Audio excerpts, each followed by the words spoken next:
Professor Yunus আমাদের chief adviser একটা team একটা সহ বাংলাদেশে একটা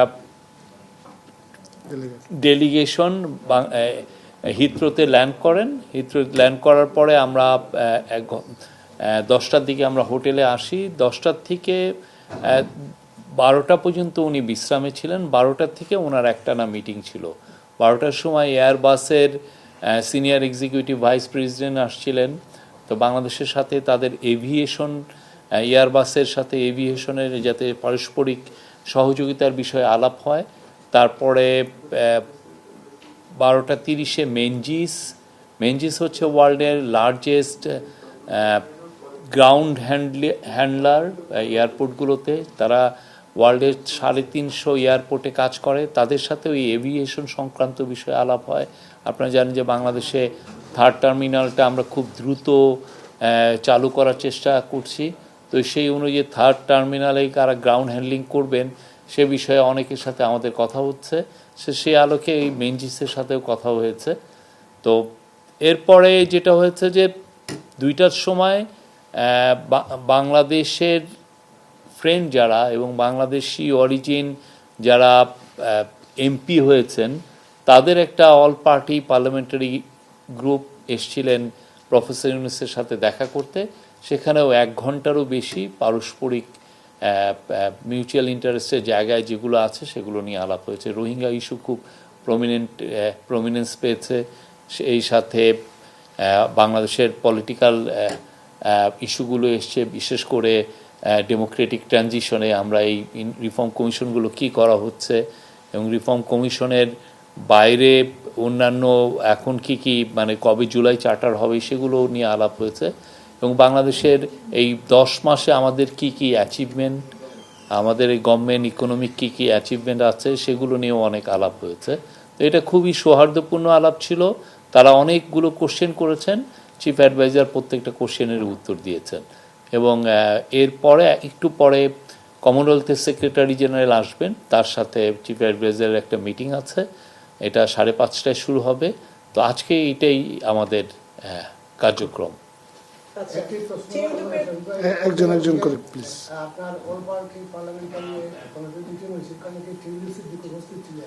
না, টিউলিপ সিদ্দিকী ছিলেন না।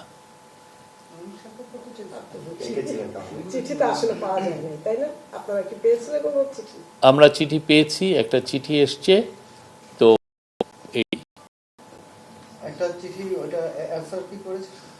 না, চিঠির বিষয় হচ্ছে যে এটা একটা লিগাল ইস্যু এবং এটা লিগাল ওয়েতে অ্যাড্রেস করা হবে। আগামীকাল আমরা যতটুকু জানি যে গণমাধ্যম এবং এখানে যারা ব্রিটেন এনআরবি আছে তাদের সাথে একটা মিটিং করার কথা ডক্টর মোহাম্মদ ইউনূস সাহেবের। তো ওই বিষয়টা কি আসলে কারা চেঞ্জ হয়েছে?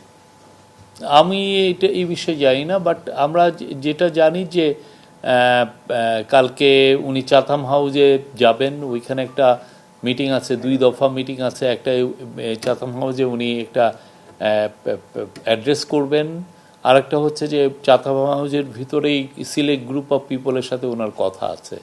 আর একটা হচ্ছে যে কিছু স্টুডেন্টের সাথে ওনার ইন্টারাকশন করার কথা আছে, যারা বিশেষ করে জুলাইয়ের আন্দোলনে ছিলেন, তাদের সাথে একটা মিটিং হওয়ার কথা আছে। আর কিছু সরকারি কিছু বায়োলেটারাল মিটিং কিছু আছে। জি, উনি তো এই যে আকবর আমাকে আর ওকে পাঠাইছেনই তো আপনাদের সাথে কথা বলতে। না, আসলে যেটা হচ্ছে মানে মূল আইডিয়াটা হচ্ছে যখন বাংলাদেশ থেকে এখানে কোনো প্রতিনিধি দল আসে সরকারি সফরে, ওটার মূল উদ্দেশ্য তো থাকে হচ্ছে এখানকার ব্রিটিশ গভর্নমেন্টের সঙ্গে এখানকার যেসব মাল্টিলেটারাল অর্গানাইজেশন এবং আরও যারা আছে তাদের সঙ্গে এনগেজ করাটা। মানে আপনারা যারা বাংলাদেশি কমিউনিটির সাংবাদিক বা এখানে সাংবাদিকতা করছেন, বাংলাদেশি মিডিয়াতে তো ওনার হরহামেশা বক্তব্য যাচ্ছে, উনি বিভিন্ন বক্তব্য দিচ্ছেন বা ওনার কথাগুলো আমরা সেখানে তুলে ধরছি। সো আমরা যদি একটু ওয়ার্ল্ড অডিয়েন্সকে কানেক্ট করতে চাই বা এখানে ব্রিটেনের মূলধারার গণমাধ্যমকে কানেক্ট করতে চাই, তো তাহলে সেটার এনগেজমেন্ট একটু ডিফারেন্ট হবে। তো সেই জন্য বিষয়টা এরকম না যে উনি বাংলাদেশি মিডিয়ার সঙ্গে মত বিনিময় করতে চাচ্ছেন না বা চান না, ব্যাপারটা ওরকম না। আপনারা যদি খেয়াল করেন, আপনারা যেসব প্রতিষ্ঠানের জন্য কাজ করেন, ঢাকায় কিন্তু আপনাদের যারা মাদার অর্গানাইজেশন সবাইকে কিন্তু উনি ইন্টারভিউ দিয়েছেন। বাংলাদেশি পত্র পত্রিকায়, টেলিভিশনে উনি কিন্তু ইন্টারভিউ দিয়েছেন। বাংলাদেশের কোনো সরকার প্রধান এর আগে কখনোই বাংলাদেশি মিডিয়াতে সাক্ষাৎকার দিতেন না, আপনারা হয়তো খেয়াল করে দেখতে পারবেন। উনি যেমন আন্তর্জাতিক গণমাধ্যমে দিচ্ছেন, তেমনি উনি লোকাল মিডিয়াতেও দিচ্ছেন। তো এখানে যেহেতু আসছে, ওনার প্রায়োরিটিটা হচ্ছে এখানকার ব্রিটেনের যারা সরকারি পর্যায়ে আছে বা বিভিন্ন সংস্থাগুলো আছে সেখানে এনগেজ করা। এবং আপনারা জানেন যে ওনার স্কেজুল খুবই টাইট প্যাকড, সময় বের করাটা খুব মুশকিল, মাত্র 3 দিনের জন্য। যদি উনি আরও বেশি দিন থাকতে পারতেন, নিশ্চয়ই আপনাদের সঙ্গে একটা বড় করে আয়োজন হতেই পারতো আর কি, তাতে কোনো অসুবিধা নেই। যে ব্রিটিশ প্রধানমন্ত্রী স্যার কিয়ার স্টারমারের সাথে প্রধান উপদেষ্টার মিটিং বা কোনো বৈঠক আছে কিনা, থাকলে তা কবে হচ্ছে? আর সেকেন্ড কোয়েশ্চেন হচ্ছে, যারা তারেক রহমানের সাথে প্রধান উপদেষ্টার বৈঠক আমরা শুনেছি আজকে যে 13 শুক্রবার হবে, সেই মিটিং এর এজেন্ডা কি হতে পারে? কেয়ার স্টারমারের আমরা যেটা জানতে পারছি যে উনি সম্ভবত কানাডায় আছেন, কানাডায় ভিজিট করছেন। আজকে ব্রিটিশ এক পার্লামেন্টারিয়ান এমপি এসেছিলেন, উনি জানালেন যে উনি কানাডা আছেন। তারপরে আমরা এক ধরনের এইটা কথাবার্তার মধ্যে হচ্ছে যে এটা সময় বা শিডিউল যদি ম্যাচ করে তাহলে মিটিং হবে, হ্যাঁ। আর যদি শিডিউলে ম্যাচ না করে তাহলে এটা নিয়ে কাজ হচ্ছে। আমি এইটুক বলতে পারি, এই মিটিংটা নিয়ে কাজ হচ্ছে। তারেক রহমানের সাথে বৈঠক হচ্ছে 13 তারিখ সকালে। ওইটা মিটিংটার কোনো ফরম্যাট নাই, বাট আমরা যেহেতু তারেক রহমান হচ্ছে বাংলাদেশের এখন বিগেস্ট পলিটিক্যাল পার্টির উনি লিডার, আর প্রফেসর ইউনূস তো আপনি জানেন যে উনি ইন্টারিম গভর্নমেন্টের প্রধান, তো ওনাদের মতো করে বসবেন, আলাপ হবে। এটা এখানে যে কোনো বাংলাদেশের এখনকার যে সিচুয়েশন, পলিটিক্যাল পরিস্থিতি, তারপরে আপনারা জানেন যে আমরা একটা ইলেকশনের ডেটটা ঘোষণা করেছি, সেই বিষয়ে, তারপরে ইলেকশনের এই জুলাই চার্টারটা হওয়া, রিফর্ম বিষয়, এগুলো যে কোনো ইস্যুই আলাপ হতে পারে, কোনো ইস্যুই। বাট মিটিংটা 13 তারিখ সকালে হচ্ছে, এইটুকু বলতে পারি। কি আলাপ করবেন এটা ওনারা ডিসাইড করবেন।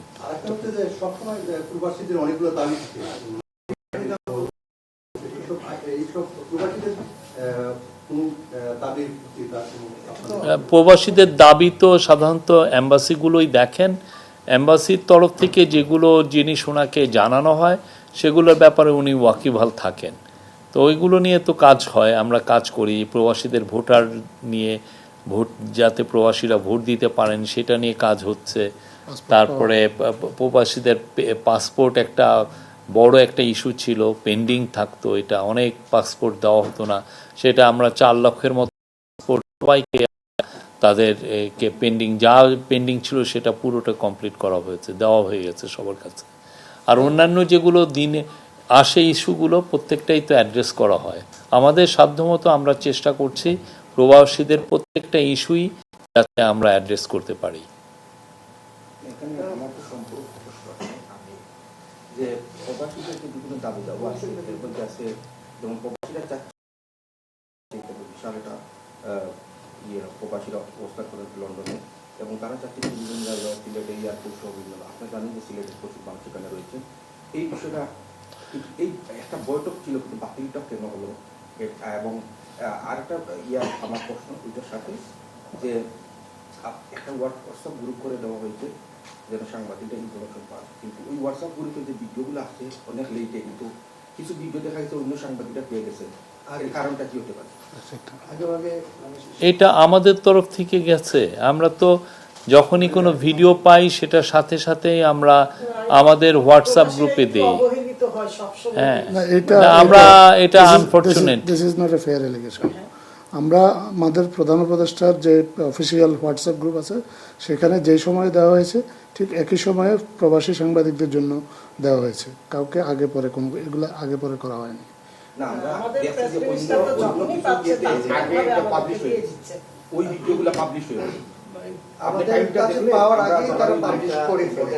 না, এটা হওয়ার কথা না, আমরা এটা দেখব। আপনারা কথা দিলেন, আমরা এটা দেখব। এটা আমাদের তো আমরা দেখব। এটা একটু বলি। আরেকটা বিষয় হচ্ছে আচ্ছা, উনি বলুক সোশ্যাল প্লিজ। মিডিয়ায় একটা প্রচারণা আমরা দেখতে পাচ্ছি যে কিংস ফাউন্ডেশনের ওয়েবসাইটে আগামীকাল পরশুদিন তাদেরকে কিংস হারমোনি অ্যাওয়ার্ড দেওয়া হবে, সেই লিস্টের মধ্যে প্রধান উপদেষ্টার নাম নেই। এটা নিয়ে অনেকে প্রচার করছে, তো বিষয়টা এটা আপনার 12 তারিখ হোক, দেখবেন। হ্যাঁ, 12 তারিখ হলেই আপনারা দেখতে পাবেন। সব কিছু তো ওয়েবসাইটে থাকতে হবে এমন তো কোনো মানে হয় না, ঠিক না? তবে আমরা জানি উনি king Charles III harmony award পাচ্ছেন। এটা খুবই প্রেস্টিজিয়াস একটা, এটা ওনার লং যে উনি কাজ করেছেন দরিদ্র মানুষের জন্য, পুরো পৃথিবীর মানে পৃথিবীতে পোভার্টিকে দূরকরণের জন্য যে কাজগুলো করেছেন, এনভায়রনমেন্টের জন্য যে কাজ করেছেন, জিরো ওয়েলথ অ্যাকুমুলেশন মানে ওয়েলথ অ্যাকুমুলেশনের বিরুদ্ধে যে উনি সোচ্চার ছিলেন, ওনার যে পুরো কাজগুলো বা সোশ্যাল বিজনেস 3.0 এই প্রত্যেকটার বিষয়ে ওনার লাইফ লং যে উনি ডেডিকেশন ছিলেন মানুষের জন্য, ইয়াং পিপলের জন্য, দরিদ্র পিপলের জন্য, সেইটার কারণে ওনাকে এটা দেওয়া হচ্ছে আপনারা। এবং সেই সাথে উনি কিং চার্লসের সাথে ওনার একটা প্রাইভেট অডিয়েন্সও আছে, একটা 1-to-1 মিটিংও আছে। আচ্ছা, আমি আকবর ভাইকে বলছি একটু। আমি এনটিভি ইউরোপে আছি দীর্ঘদিন ধরেই।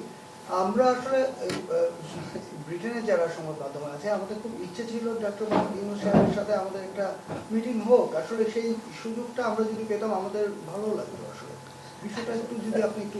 হ্যাঁ, আচ্ছা, এটার উত্তর মনে হয় না, personal আচ্ছা, ঠিক আছে, আমি এটার উত্তরটা দিচ্ছি। সংবাদ মাধ্যমের কথাই বলছি। হ্যাঁ, ঠিক আছে, আমি উত্তরটা দিচ্ছি। এটা আমি কিছুটা এর আগে উত্তর দিয়েছি। সেটা হচ্ছে, দেখেন, আপনারা এখানে যে নিউজগুলো করছেন, হ্যাঁ, সেই নিউজগুলো তো আমি জানি যে এখানে আপনারা যারা হয়তো এখানে বিভিন্ন আউটলেট চালান, তারা আবার বাংলাদেশের বিভিন্ন পত্রপত্রিকা, টেলিভিশন আপনারা কাজ করেন।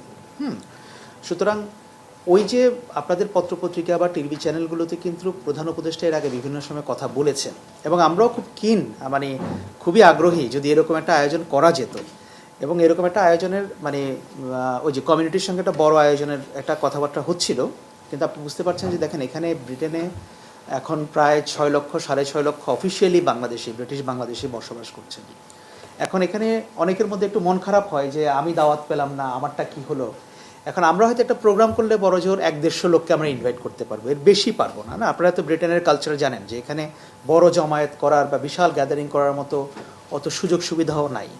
এখন এইটা একটা আমাদের জন্য উভয় সংকট বটে।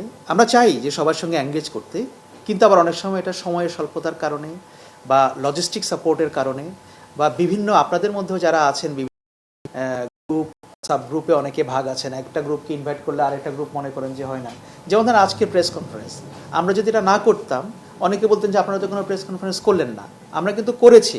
আমার গ্রুপে প্রায় 50 জনের বেশি আছে। কয়জন এসেছে আপনারা দেখতে পাচ্ছেন। এই জন্য প্রশ্নটা আমি আপনাদের কাছে রেখে দিলাম। Thank you. আচ্ছা, নোমান ভাইয়ের তরফ থেকে কোশ্চেন, নোমান ভাই বলেন।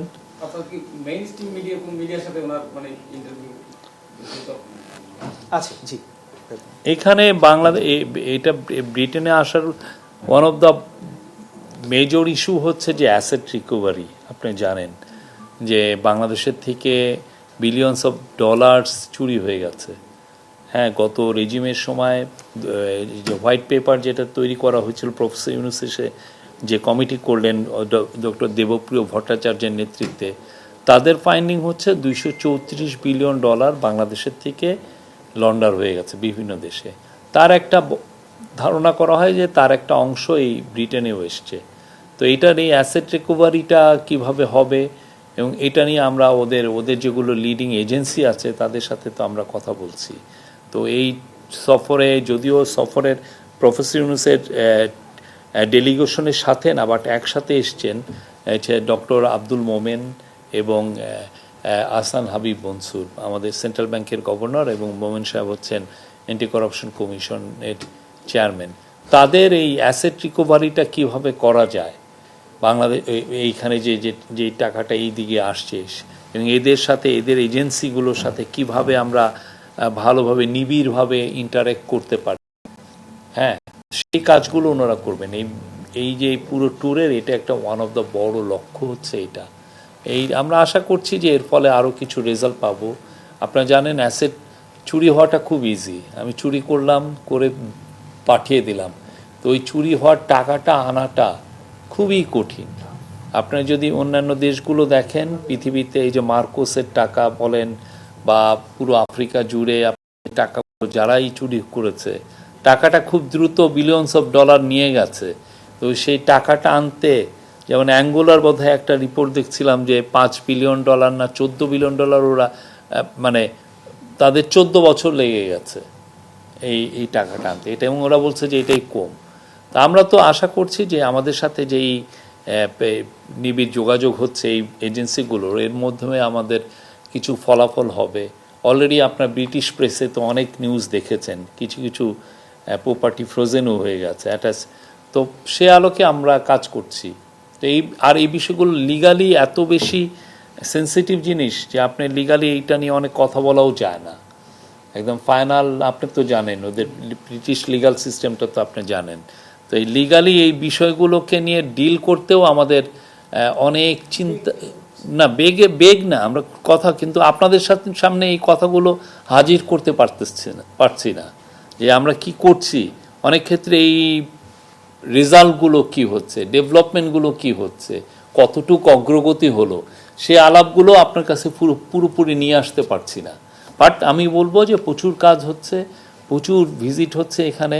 আমাদের সাথে ব্রিটিশ এনসিএ, বিশেষ করে ন্যাশনাল ক্রাইমস এজেন্সি, তাদের সাথে আমাদের নিবিড় যোগাযোগ আছে এবং এটা নিয়ে অনেক কাজ হচ্ছে। আমরা বুঝতে পারলাম আপনার মাধ্যমে যে সাংবাদিকদের সাথে বা কমিউনিটির সাথে হচ্ছে না বা শোনা হচ্ছে না। তো আমরা আসলে ভোটাধিকার এবং প্রবাসী ট্রাইব্যুনাল নিয়ে দুটা স্মারকলিপি নিচ্ছি, এবং আপনার মাধ্যমে দুইটা পাঠিয়ে দিচ্ছি, মানে আপনার কাছে আপনি আকবরকে দেন। হ্যাঁ, রোহিঙ্গা ইস্যু নিয়ে বড় একটা আলাপের বিষয় হচ্ছে যে আপনি জানেন রোহিঙ্গাদের 1.2 মিলিয়ন রোহিঙ্গা পিপল বাংলাদেশের কক্সবাজারে আছেন। তো তাদের যে হিউম্যানিটেরিয়ান যে নিড, তাদের মান্থলি রেশন, তাদের হেলথ কেয়ার, অন্যান্য ইস্যুগুলো, ফুড, এগুলো দেখতে প্রচুর টাকা লাগে। অন অ্যান এভারেজ $500 বিলিয়ন উপরে লাগে।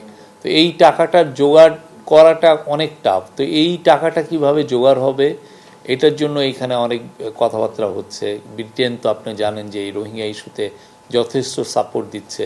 তো আমাদের তরফ থেকে অনুরোধ হচ্ছে যে সাপোর্টটা যেন আরও বাড়ানো হয়। আর একটা হচ্ছে যে অনেকে দেশে, পুরো ওয়েস্টার্ন দেশ, পশ্চিমা দেশগুলোতে দেখবেন যে এইডের যে কাট হচ্ছে, অনেকে এইড কাট করে ডিফেন্সি স্পেন্ডিং বাড়াচ্ছেন, ঠিক না? এটা পুরো ইউরোপ জুড়েই হচ্ছে, আমেরিকা জুড়ে হচ্ছে। তো আমাদের তরফ থেকে মেসেজটা হচ্ছে যে এর ফলে কারা আসলে ক্ষতিগ্রস্ত হচ্ছেন, খুবই ভালনারেবল পিপল। তো আমাদের প্রফেসর ইউনূস এই মেসেজটা দিচ্ছেন যে যাতে এই এইড কার্ডগুলো না হয় এবং আরও এইডের ফ্লো যাতে বাড়ে, যাতে রোহিঙ্গা জনসাধারণ যাতে মানে তাদের পড়ালেখা করতে পারে, তাদের হেলথ কেয়ারের নিডটা ফুলফিল হয়। এই ফেরানোর ব্যাপারের আলোচনা তো এটার জন্য নিউ ইয়র্কে সেপ্টেম্বরে একটা বড় ইউএন একটা বড় কনফারেন্স ডেকেছেন। এই কনফারেন্সটাও হচ্ছে প্রফেসর ইউনূসের অনুরোধে। তো এই কনফারেন্সে অনেকগুলো দেশ থাকবেন, 170টার মতো দেশ, এর মধ্যে ব্রিটেনও থাকবে, অন্যান্য অনেক বড় বড় দেশ থাকবে।